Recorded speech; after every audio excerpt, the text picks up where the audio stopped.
H.P. Lovecraft isn't the best person, but he did create some scary stuff. Number 10. Azathoth. Outside the ordered universe is that amorphous blight of nethermost confusion which blasphemes and bubbles at the center of all infinity, the boundless demon Sultan Azathoth, whose name no lips dare speak aloud, and who gnaws hungrily in inconceivable unlighted chambers beyond time and space, amidst the muffled, maddening beating of vile drums and the thin, monotonous whine of accursed flutes. Out in the mindless void the demon bore me, past the bright clusters of dimensioned space, till neither time nor matter stretched before me, but only chaos, without form or place. Here the vast Lord of all in darkness muttered things we had dreamed but could not understand, while near him shapeless bat things flopped and fluttered, in idiot vortices that race streams fanned. They danced insanely to the high, thin whining of a cracked flute clutched in a monstrous paw, whence flow the aimless waves whose chance combining gives each frail cosmos its eternal law. I am his messenger, the demon said, as in contempt he struck his master's head. Number 9. Nyarlathotep. The terrible shapeshifting god Nyarlathotep, also known as Crawling Chaos, is claimed to be able to take on 1,000 different forms. In 1920, Lovecraft's poem Nyarlathotep, which was published, introduced the character. He made an appearance in the tales of the dream quest of unknown Kadath, fungi from Yog-Sothoth, and the dreams in the witch house. The mere sight of Nyarlathotep is enough to send a human onlooker insane, just like nearly every other creature in the Cthulhu mythos. The fact that he can, and frequently does, assume the appearance of a human, and an Egyptian pharaoh at that, makes him exceptionally dangerous. He enjoys lying and has a keen awareness of human stupidity, and is adept at simply using the media to further his own evil objectives. Number 8. Yogolanak. Ramsey Campbell invented Yogolanak, the Defiler, who first appeared in the 1969 short story Cold Print.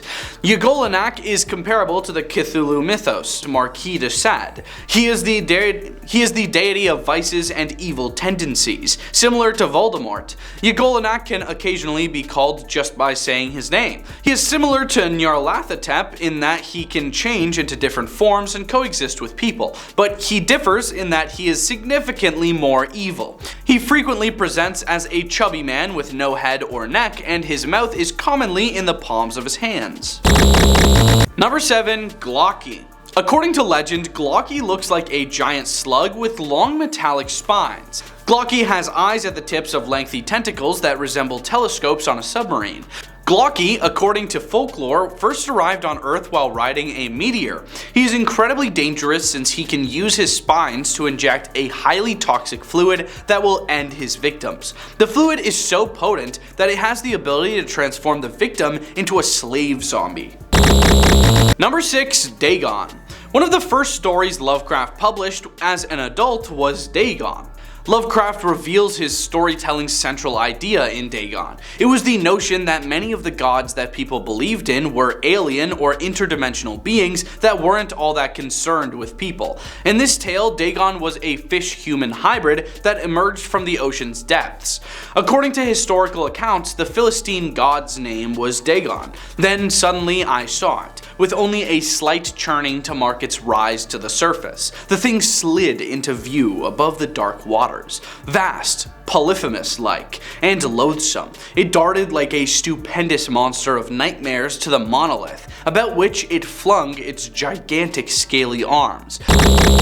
Number 5. Yog-Sothoth. Yog-Sothoth is yet another illogical creature. It is impossible to imagine, despite the fact that humans typically perceive it as a collection of glistening orbs or other weird tendrils emerging from the depths. Many authors and fans concur that Yog-Sothoth is an omniscient creature outside of the material world, which ultimately means that it is a god who knows everything. Yog-Sothoth knows the gate. Yog-Sothoth is the gate. Yog-Sothoth is the key and guardian of the gate. Past, present, future, all are one in Yog-Sothoth. He knows where the old ones broke through of old and where they shall break through again. He knows where they have trod Earth's fields and where they still treat them, and why no one can behold them as they tread. Number 4. Kassogtha. A great old one named Kassogtha is thought to be Cthulhu's sister and mate.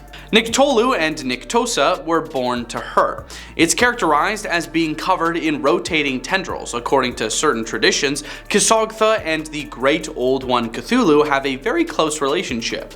Several stories mention how these gods concoct or combine to concoct the creatures Nyarlathotep or Nyarlathotep.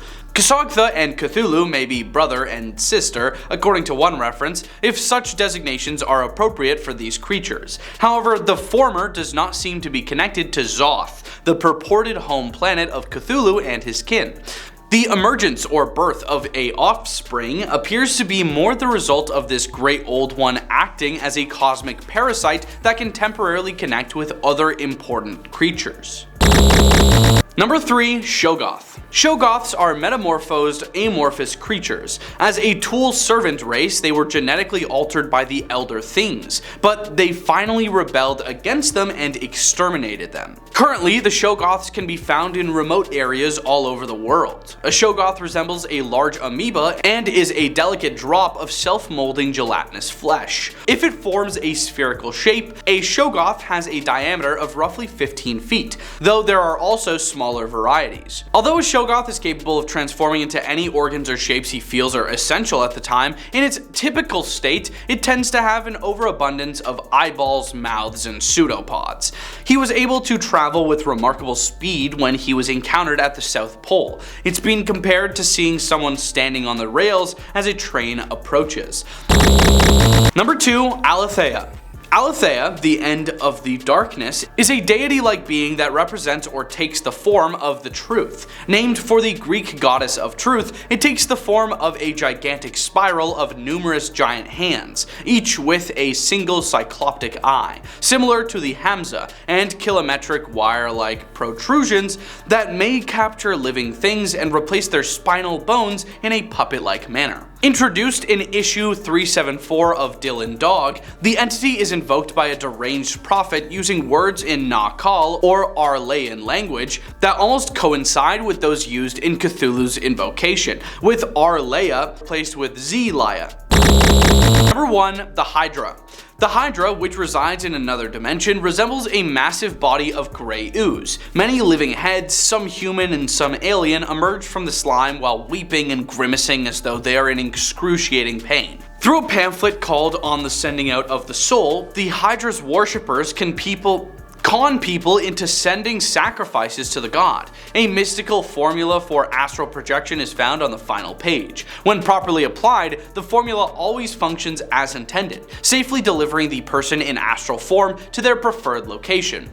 Unbeknownst to the user, the ritual also contacts the Hydra, who subsequently combines with the person's astral self and uses it as a host.